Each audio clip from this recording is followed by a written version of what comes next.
Hello students, आज की class में हम न्यूटन रैप्सन मेथड को सॉल्व करेंगे। न्यूटन रैप्सन मेथड हमारे न्यूमेरिकल मेथड सब्जेक्ट का थर्ड टॉपिक है।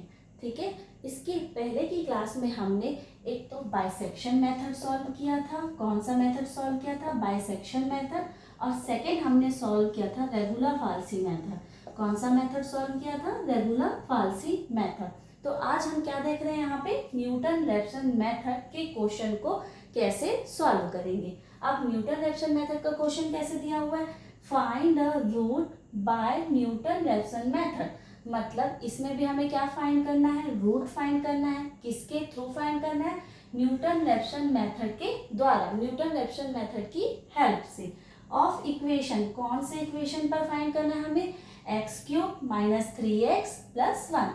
Correct up to 3 decimal places. Correct up to 3 decimal places मतलब 3 डेसिमल प्लेसेस तक हमारी जो वैल्यू है वो क्या आनी चाहिए? सेम आनी चाहिए। ठीक, अब सबसे पहले मैंने आपको बताया था कि जब भी कोई इक्वेशन दिया हो उसे किस फॉर्म में लिखा जाता है? फंक्शन के फॉर्म में लिखा जाता है। तो फंक्शन का फॉर्म कैसे होगा हमारा? F of x equal to x cube minus 3x plus 1। कुछ इस तरह से हम इसे पहले लिखेंगे।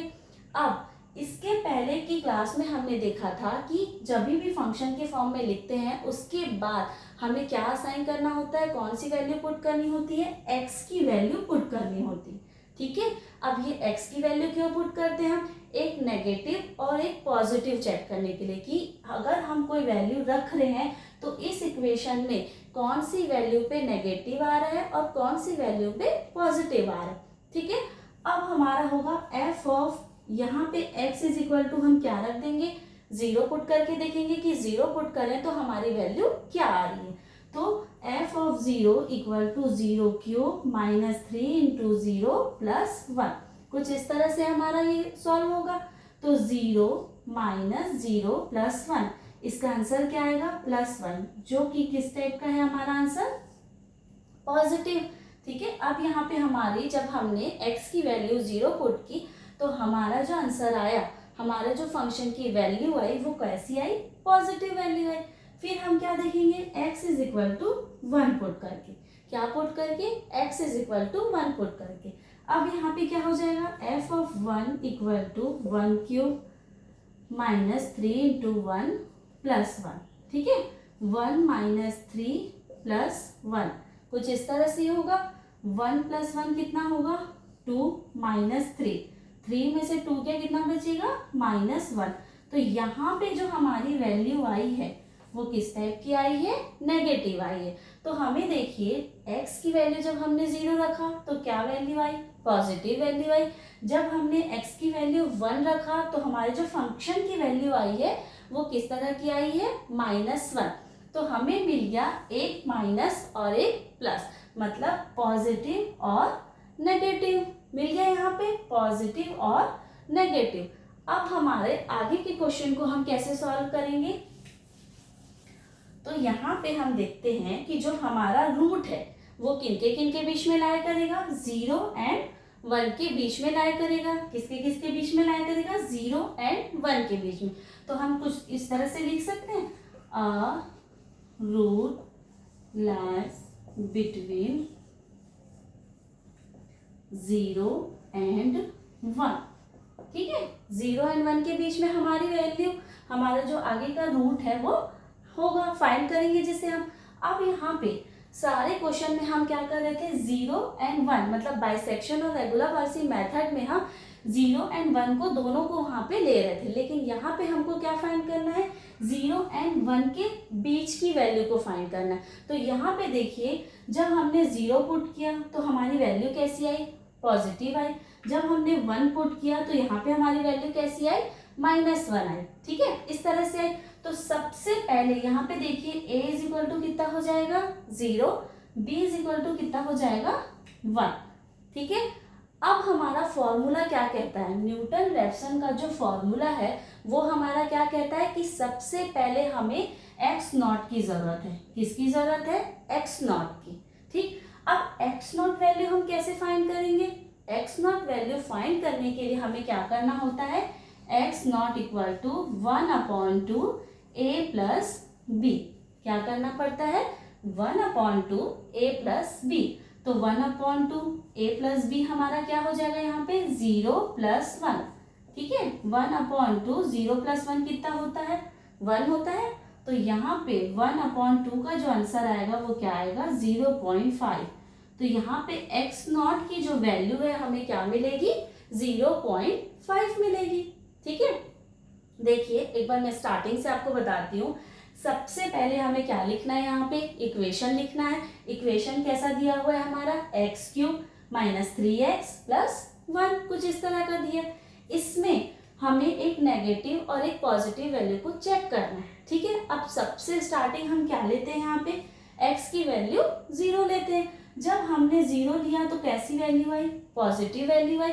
जब हमने 1 लिया, क्या लिया? जब हमने 1 लिया तो हमारी वैल्यू कैसी आई? नेगेटिव आई। ठीक है, यहाँ पे पॉजिटिव आई और यहाँ पे क्या आई? नेगेटिव आई। अब पॉजिटिव और नेगेटिव तक तो हमें समझ में आ गया कि जो हमारा रूट है वो किनके किनके बीच में रहेगा? 0 और 1 के बीच में हमारा रूट लाई करेगा। तो हम क्या लिख सकते हैं? अ रूट लाइज बिटवीन 0 और 1।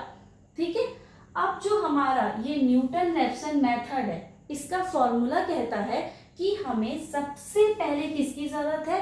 x0 की जरूरत है। तो x0 हम कैसे फाइंड करेंगे? यहाँ पे x0 = 1/2 a प्लस b करके। ठीक है, तो 1/2 a की वैल्यू कितनी रखे हमने? 0 रखा। b की वैल्यू हमने कितनी पुट की? 1 पुट की। तो 0 + 1 कितना आ गया हमारा? 1/2। तो इसका जो आंसर निकला वो क्या निकला? 0.5। x0 = निकला 0.5। अब देखते हैं कि न्यूटन-रैप्सन का फॉर्मूला क्या होता है। ठीक है, जब हमें फर्स्ट अप्रोक्सीमेशन, सेकेंड अप्रोक्सीमेशन निकालना होता है तो उसके लिए हमें किसकी जरूरत पड़ती है? फॉर्मूले की जरूरत पड़ती है। तो वो फॉर्मूला क्या होता है? देखिए,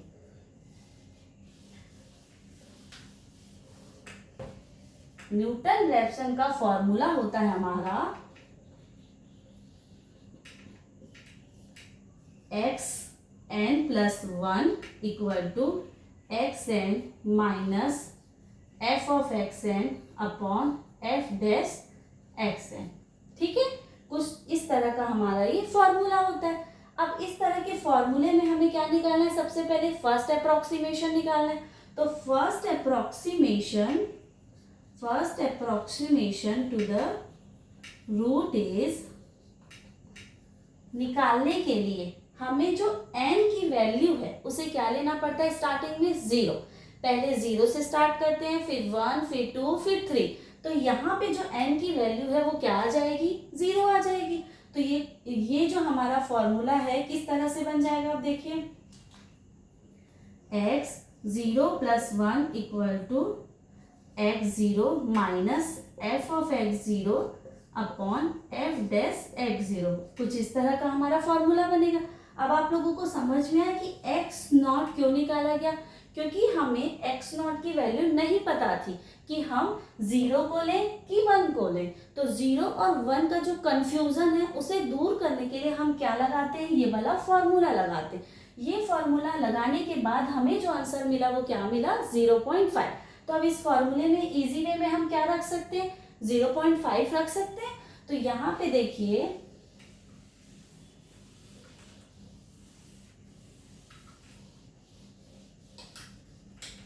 हमें क्या पता चल गया? यहाँ से x0 की वैल्यू पता चल गई 0.5। बट फॉर्मूले में क्या दिया है? f(x0) भी हमें देखना है और f'(x0) भी हमें देखना है। ठीक है, क्या देखना है? f(x0) भी देखना है और f'(x0) भी देखना है। तो ये कैसे निकालेंगे हम? ये हम निकालेंगे इस इक्वेशन के थ्रू। किसके थ्रू निकालेंगे? इक्वेशन के थ्रू। अब ये इक्वेशन हमारा क्या कहता है? f(x) = x³ - 3x + 1। ये कहता है हमारा इक्वेशन। अब यहाँ पे x की वैल्यू कितनी आ गई? यहाँ पे x0 की 0.5। तो यहाँ पे जो वैल्यू पुट करनी है वो हमारी कौन सी होगी? 0.5 3 × 0.5 - 1 कुछ इस तरह से होगी। अब उसी तरह, ठीक है, ये निकालेंगे तो इसका हम कैलकुलेशन करेंगे कितना आता है। तो कैलकुलेशन किसकी हेल्प से करेंगे? हम कैलसी की हेल्प से। तो देखिए, जब हमने कैलकुलेशन फाइंड किया 0.5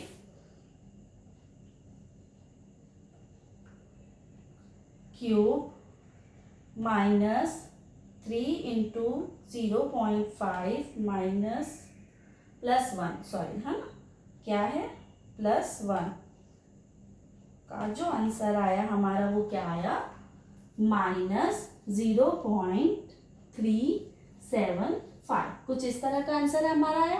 तो इसे मैं अब रब करती हूँ, ठीक है। इसका काम हो गया हमारा, x0 हमें मिल गया, क्या मिल गया x0 हमें 0.5 मिल गया। तो यहाँ पे हमें इसकी अब जरूरत नहीं है, तो 0.375 है। तो ये जो है वो हमारा क्या है f(x0) की वैल्यू है। लेकिन अब यहाँ पे क्या लिखा है कि f(x0) भी हमें फाइंड करना है। क्या फाइंड करना है f(x0). तो f(x0) फाइंड करने के लिए ये जो हमारे इक्वेशन है इसका क्या करना पड़ता है, डिफरेंशिएट करना पड़ता है, ठीक है। क्या करना पड़ता है, डिफरेंशिएट। अब डिफरेंशिएट कैसे करते हैं, तो देखिए f(x) जब हम डिफरेंशिएट करते हैं, ये क्या दिया है x³ माइनस 3x प्लस 1, ठीक है। तो इसकी जो पावर रहती है वो क्या हो जाती है, सामने आ जाती है, और इसमें क्या हो जाता है, माइनस हो जाता है 1, ठीक है। क्या लिखा जाता है x(n) इक्वल टू हो जाता है n(x)(n माइनस 1), कुछ इस तरह से होगा। तो यहाँ पे क्या आ जाएगा, n की वैल्यू क्या है हमारी 3, और n की वैल्यू फिर से हमारी क्या है 3 माइनस 1, तो क्या हो गया 3x, 3 में से 1 गया, कितना बचेगा 2 बचे। तो यहाँ पे जब इक्वेशन निकलेगा तो वो क्या निकलेगा 3x², ठीक।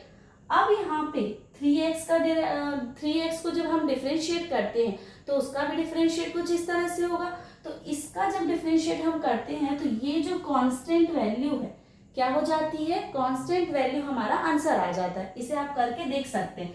n की वैल्यू यहाँ पे क्या दी हुई है, 1 दी हुई है, तो यहाँ पे लिख देंगे 1x 1 माइनस 1, तो 1x 1 माइनस 1 कितना हो गया 0 हो गया। तो x0 की वैल्यू कितनी, x0 की वैल्यू कितनी होती है 1, तो ये जो हमारा आंसर आ गया वो क्या आ गया 1। इसीलिए जब भी कोई कांस्टेंट रहता है उसे हम क्या करते हैं, एज इट इज लिख देते हैं। तो इसका जो आंसर आएगा वो क्या आएगा -3, ठीक है। अब यहाँ पे जो कांस्टेंट है मतलब 1, ये क्या हो जाता है हमारा 0 हो जाता है जब हम लोग क्या करते हैं, डिफरेंशिएट करते हैं, ठीक है। आई बात समझ में कि पहले हमने निकाला f(x) जिसमें हमने रखी 0.5 वैल्यू, लेकिन अब हमें क्या चाहिए, f(x) चाहिए। f(x) को निकालने के लिए डिफरेंशिएट करना पड़ता है हमें। डिफरेंशिएट करने के लिए हम किस फॉर्मूले का यूज करते हैं, इस फॉर्मूले का यूज करते हैं। तो इस फॉर्मूले पे पुट करके हमारा जो आंसर है वो क्या है 3x² माइनस 3, ठीक है। अब यहाँ पे इसका जो आंसर है वो क्या है हमारा 3, क्योंकि इसके साथ तो क्या है 1 है, तो 3 इंटू 1 क्या हो जाएगा हमारा 3 हो जाएगा। अब इन दोनों को हमें क्या करना है, फॉर्मूले में पुट करना है कि इसका आंसर हमारा चेक करना है कि क्या आएगा। देखिए x1 सबसे पहले क्या हो जाएगा, ये x1 हो जाएगा, 0 प्लस 1 क्या हो जाएगा x1 equal to x0 minus f(x0) upon f(x0), ठीक है। आप चाहे तो यहाँ पे भी सॉल्व कर सकते हैं और चाहे तो डायरेक्ट इस इक्वेशन फॉर्मूले में रख के भी अपना क्वेश्चन सॉल्व कर सकते हैं।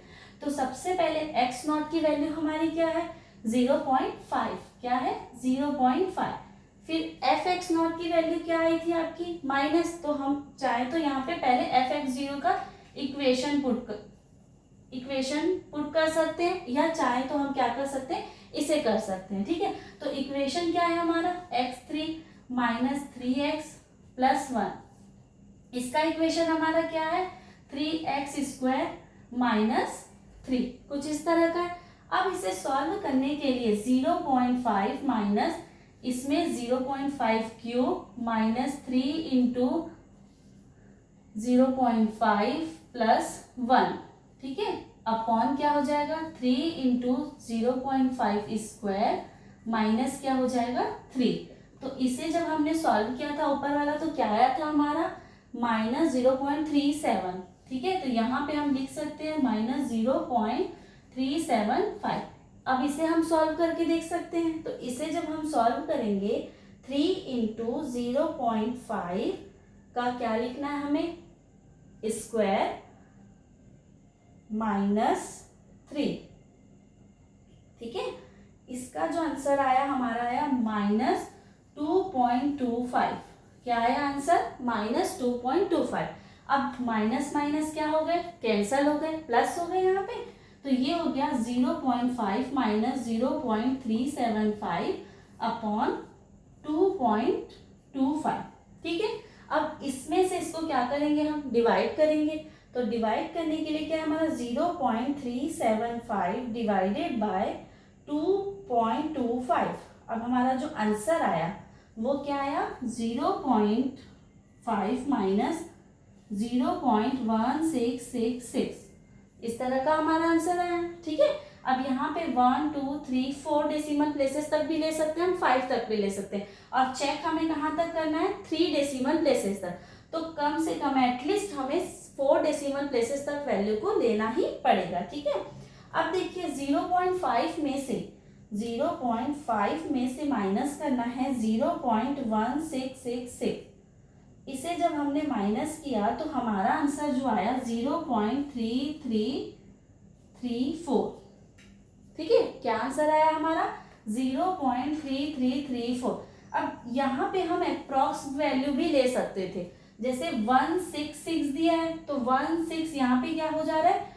166 कंटिन्यू 66 आ रहा है, तो हम यहाँ पे 7 भी कर सकते हैं करना चाहे तो। अब ये क्या आ गया हमारा? फर्स्ट अप्रोक्सीमेशन का आंसर आ गया। किसका आंसर आया? x1 का 0.3334।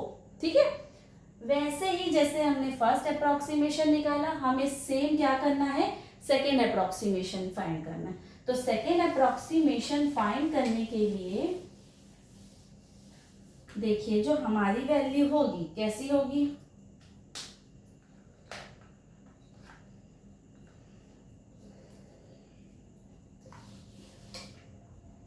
x2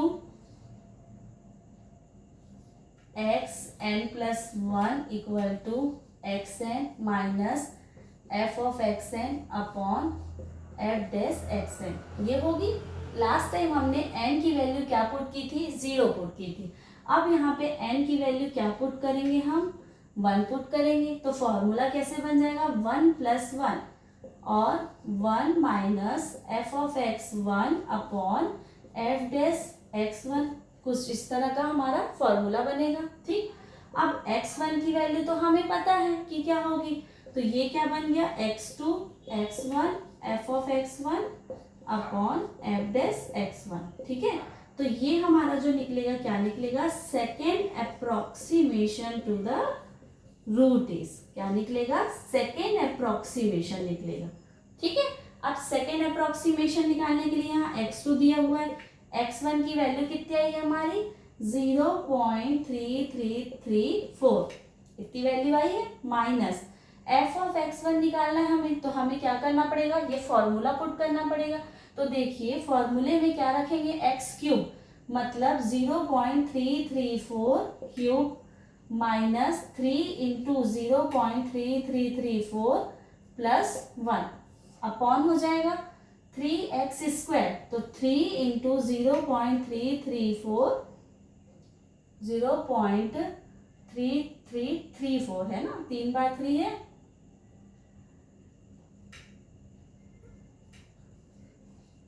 स्क्वायर माइनस 3, कुछ इस तरह का होगा 0.3334। अब इसे सॉल्व करते हैं कि इसका आंसर क्या आएगा। ठीक है, तो साथ साथ आप भी सॉल्व करते जाइए, जिससे आपको भी क्या होगा? पता चलेगा कि कहाँ पे मिस्टेक हो रही है और किस तरह से मैं सॉल्व कर रही हूँ। ठीक, अब यहाँ पे सबसे पहले हमारा क्या है? 0.3334 का हमें क्या लगाना है? पावर लगाना है। किस तरह का पावर लगेगा यहाँ पे? 3, मतलब क्यूब। ठीक है, माइनस 3 इंटू 0.3334 प्लस क्या हो जाएगा? 1।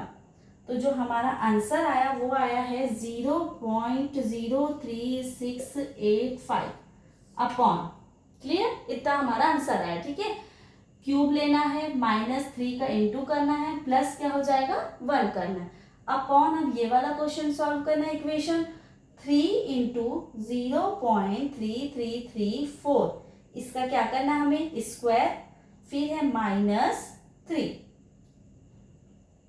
इसका जो आंसर आया हमारा क्या आया, -2.665332। कुछ इस तरह का हमारा आंसर आया इसमें। अब इसमें से इसको क्या कर देंगे, इसमें से इसको क्या कर देंगे, डिवाइड कर देंगे। तो डिवाइड करने के लिए 0.03685 है ना, डिवाइडेड बाय 2.6665 इक्वल, यहाँ पे जो हमारा आंसर आया वो आया है 0.334 -0.01381। ठीक है, अब देखिए यहाँ पे माइनस था, यहाँ पे माइनस, तो ये क्या बन गया, यहाँ पे प्लस बन गया। माइनस माइनस हमारा क्या होगा, प्लस होगा। तो यहाँ पे मैं डायरेक्ट ये आंसर आया इसमें क्या कर देती हूँ, प्लस कर देती हूँ। प्लस में क्या, कौन सी वैल्यू करूंगी, 0.3334। तो प्लस करने के बाद जो हमारा आंसर आया वो आया है 0.34721। ठीक है, जब हमने सेकेंड अप्रोक्सीमेशन निकाला तो हमने क्या किया, n की वैल्यू को 1 पुट किया, इसके पहले 0 पुट किया था। 0 पुट करने तक हमें समझ में आया कि x1 की वैल्यू वहां पे निकल गई थी। ठीक है, लेकिन जब n की वैल्यू 1 पुट किया तो 1 + 1 क्या हो जाएगा, हमारा 2 हो जाएगा। तो यहाँ पे जो निकल रहा है हमारा वो कौन सा अप्रोक्सीमेशन निकल रहा है, सेकेंड अप्रोक्सीमेशन। ये जो निकल रहा है वो हमारा कौन सा अप्रोक्सीमेशन है, सेकेंड अप्रोक्सीमेशन। क्या निकला सेकेंड अप्रोक्सीमेशन, देखिए आप लोग, सेकेंड अप्रोक्सीमेशन निकला हमारा 0.34721। आप लोग भी साथ में करते जाइएगा। तो x1 इतना निकला, x2 इतना निकला। तो देखिए अभी तो कुछ भी सिमिलर नहीं आ रहा, सिर्फ और सिर्फ फर्स्ट सिमिलर आ रहा है। ठीक है, अब इसके बाद हम नेक्स्ट क्या निकालेंगे, n की वैल्यू अभी हमने 1 पुट की थी, इसके बाद हम n की वैल्यू क्या पुट करेंगे, 2 पुट करेंगे। ठीक है, n की वैल्यू हम रखेंगे 2, n = 2। देखिए फर्स्ट वैल्यू हमारी थी x0 की 0.5, सेकेंड हमारी x1 की वैल्यू है 0.3334, x2 की वैल्यू हमारी आई 0.34721। अब हमें क्या निकालना है, x3 निकालना है। x3 निकालने के लिए n की वैल्यू क्या लिया गया, 2 लिया गया। तो यहाँ पे देखिए क्या हो जाएगा, 1 + 1 था, तो अब क्या हो जाएगा 2 + 1 इक्वल 3। फिर यहाँ पे क्या हो जाएगा 2 माइनस f(x2) अपॉन क्या हो जाएगा f'(x2). ठीक है, कुछ इस तरह से हमारा होगा। अब यहाँ पे x3 x2 minus f(x2) upon क्या हो जाएगा f'(x2). अब देखिए x2 की वैल्यू क्या थी, यहाँ पे 0.34721। ठीक, अब f(x2) मतलब फंक्शन की वैल्यू हमें निकालनी है वहां से। तो फंक्शन की वैल्यू कैसे निकलेगी, इस फॉर्मूले के थ्रू निकलेगी। तो ये फॉर्मूला हम यहाँ पे कैसे पुट कर सकते हैं, 0.34721 क्यूब माइनस क्या था हमारा 3 × 0.34721 + 1 अपॉन 3 × 0.34721 स्क्वायर माइनस क्या हो गया 1 हो गया। ठीक है, अब इसे सॉल्व करने के लिए फिर से हमें क्या यूज करना रहेगा, यहाँ पे कैलसी को बहुत ध्यान से आपको चलाना है, आपको यूज करना है। एक भी अगर डिजिट इधर उधर हुआ तो आपका डेसिमल पॉइंट के लिए आपको स्टेजेस और आगे तक जाना पड़ेंगे। ठीक है, अब यहाँ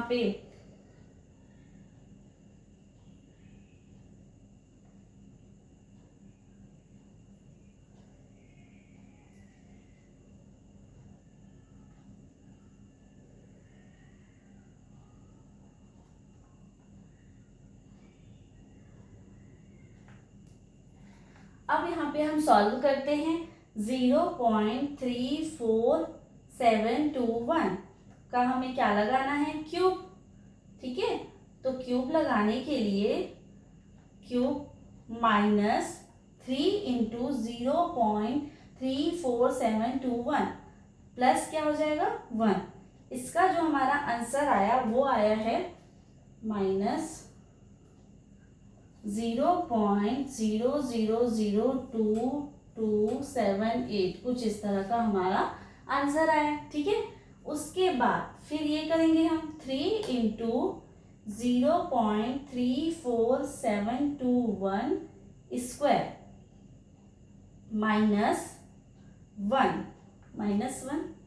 -3, क्या था यहाँ पे -3।